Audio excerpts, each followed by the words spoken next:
Hi everybody, it is your team leader Tommy here, and today we're going to be talking about myth number 2, which is it can't be done in my market.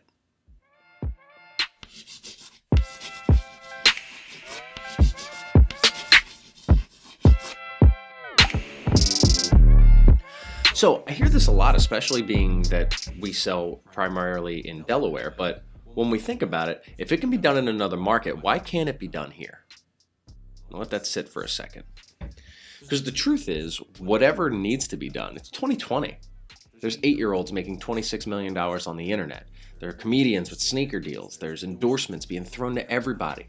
Big manufacturers are scaling back on television advertising and giving it to local influencers who can achieve the same end for lower cost or because that's where the consumer attention is. So when we think about it not being able to be done, it's not about the fact that it can't. It's the fact that maybe we just need a new approach. So if we know it's been done somewhere else, we know that there's people out there selling 1,000 properties, 1,500 properties, having a volume of almost $1 billion. Now, our goals may not be that outrageous, right? Outrageous may not even be the right word. But the fact remains that there's nothing that is in your way except your perception of what is there. So if you're setting your goals and you keep lowering your goals because you don't think it could be done in your market, I would ask you one very specific question. How well do you know your market? Do you know what people said about your market? Do you know what the history is of your market? Or do you know what the actual market is today? So I'm going to plead with you here. Don't be the victim of the wrong plan because you had the wrong mentality about the wrong facts about a market. The simple fact is there are people in Delaware selling 100, 200, even 300 homes a year. So it can be done, whatever you're trying to do.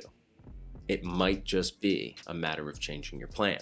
Now, I've talked to a lot of agents who have big goals and they don't have any real plans. I mean, they have a plan in here, but they don't have a plan on paper.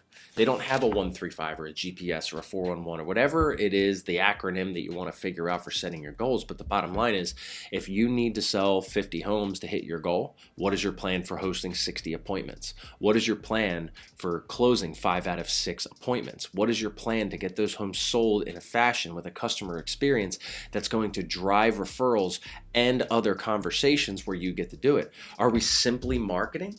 Are we simply having one-way conversations with people and not getting to the conversation where we get to control what is talked about and we get to deliver our value propositions and ask for that business when it's happening?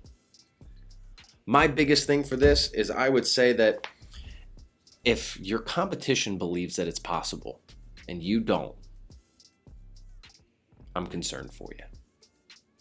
So what I'd love to do is have you come in, let's set your goals together. Let me set some dates where I can follow up with you and hold you accountable, because I would bet that it's more about what we're not doing than the possibility of it going right.